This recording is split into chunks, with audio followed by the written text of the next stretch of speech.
And I don't have emotional eating or cravings anymore. I'm not watching life anymore. Thank you so much for changing my life.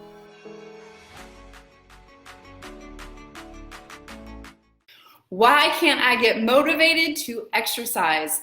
This is the question that came up yesterday in my Think and Thin Advanced live Q&A calls, and I thought it was such a good question, and I had a very different answer than I've ever had before, and so it just got me thinking, you know what, I should share this with my community and see what you guys think about it, because it's kind of new information. These are my top strategies for getting motivated to exercise.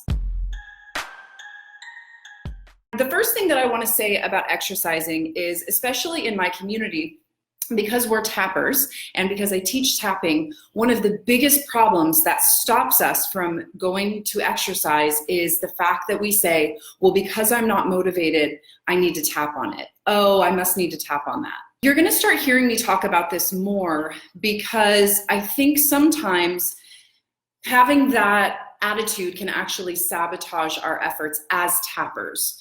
So today what I'm going to talk about is mental strategies, and I'm going to talk about some things that a lot of people are doing wrong. And if you shift these very, very simple things, it will make it so much easier to exercise.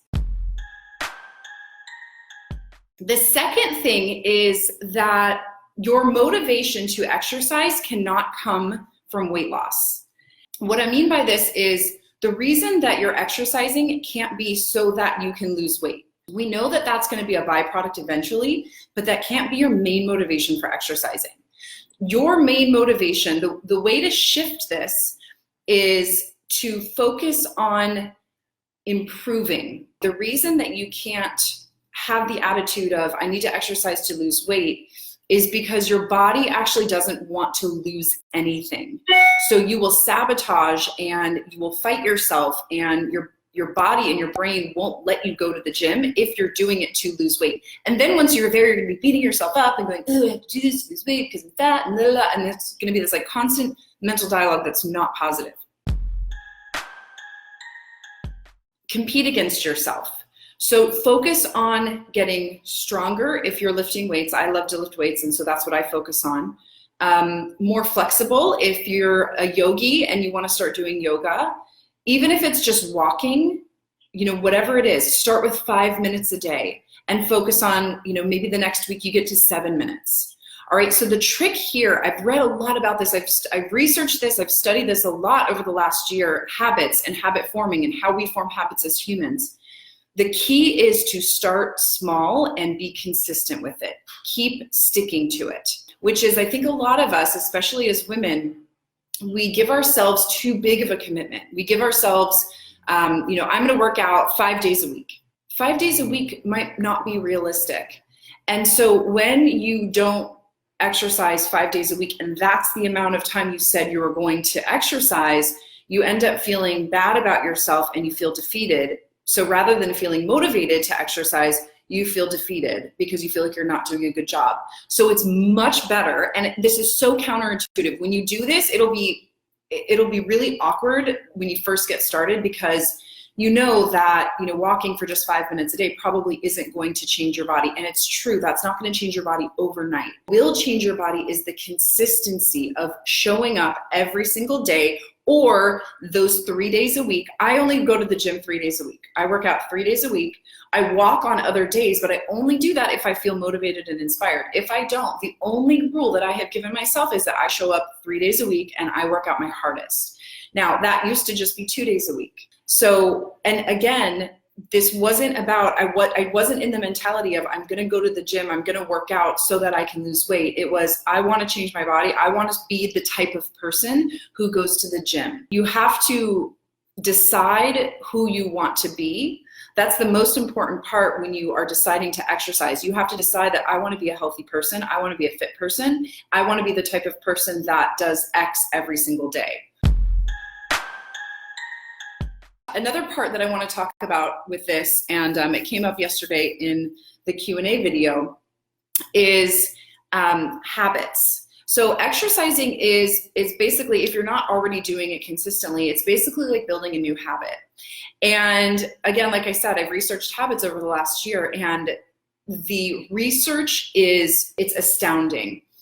When you try to implement a new habit, if you just focus on one habit, your success rate is something like 84%, that you will continue to be consistent with that habit and it will stick, and it won't be the kind of thing where you just implement it for a couple of days and then you fall away.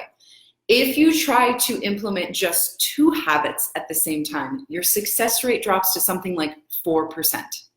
I mean, it's like obnoxious. So as soon as I understood that, and as soon as I read that, it made a lot more sense to me why I wasn't able to start, more than one thing at a time. Because I think a lot of people do this, right? We say like, okay, I want to change my life, so I'm going to start eating healthy, and I'm going to go to the gym, and I'm going to do all these things. And you try to change too many things at once, and then after a couple of weeks, you fail. And I have different explanations for this when it comes to food addiction and food cravings and things like that. And those are the things I talk about in my program. If you're my student, you know how I explain this in different ways. So sometimes there are psychological and emotional addictions to foods and to sabotaging and things like that. So I'm just talking about mental strategies. So it's important to know that you're not doing these things wrong, because if you're doing these things right and then you still have a problem with food and you still have a problem with exercising, then there's something deeper going on. So it's important first to fix these things and then to see if you can be consistent from here.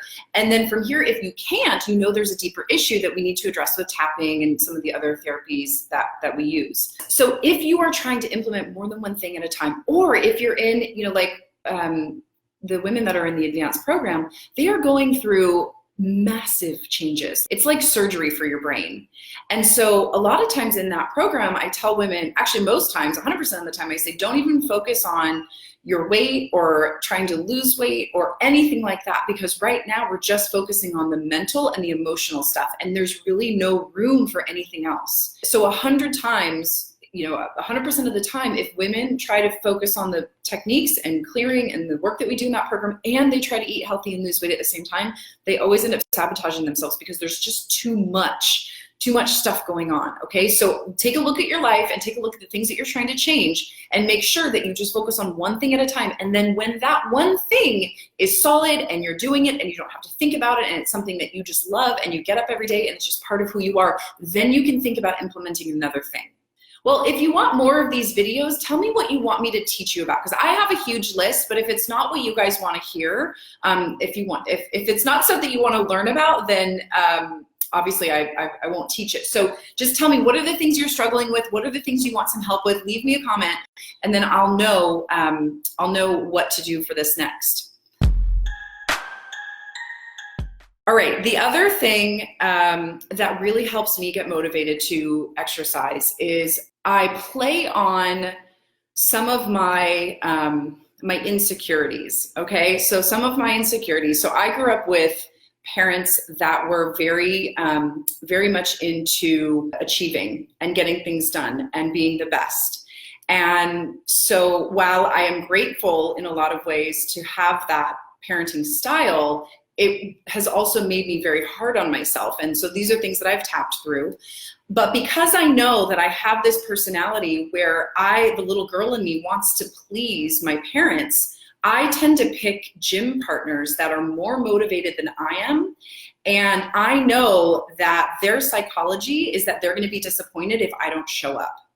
So some part of me actually, I kind of trick myself into feeling ashamed of myself if I don't go to the gym, because I don't want to let this person down. And I know it's because of the relationship that I had with my authority figures. Again, this is something that we talk about. If you're a student, you'll understand what I'm talking about. This is the relationship that I had growing up with authority in my life. And so I'm using it as a way to motivate myself in a positive way.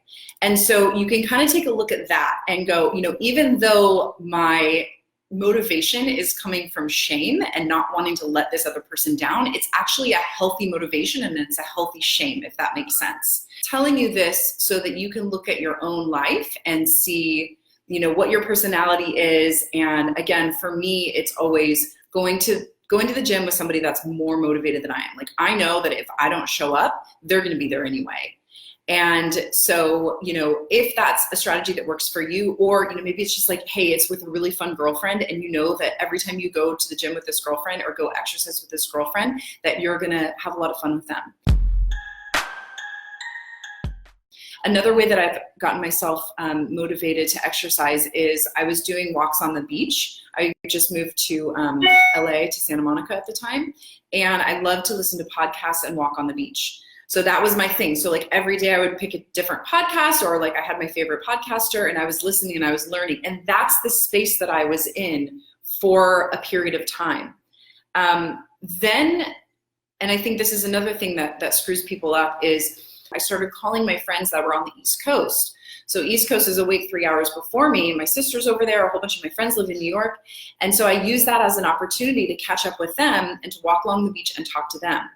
And so that ended up making me, again, motivated to continue to exercise. Our strategies and our motivations will need shifting, and it's not necessarily anything wrong with you. It just might be the environment. It might be something else that's going on. So I just really want to encourage you to really analyze and figure out why you're not exercising, why you're not motivated, and it might not be something that is deeply psychological. Anyway, if you like this video, just let me know in the comments. Again, let me know also what else you want me to teach you. I'm going to start doing these live videos more often, and I want to teach you guys a whole bunch of cool things that you want to learn. So again, if you want to save this video so that you can come back to it, click the share button. That's the easiest way to know that it's going to paste to your wall, and then you can always just go back to your wall to watch it again. All right, sending you lots of love. Bye. Watch this video again, just click the share button. That saves it to your wall, and then you'll always know where to find it.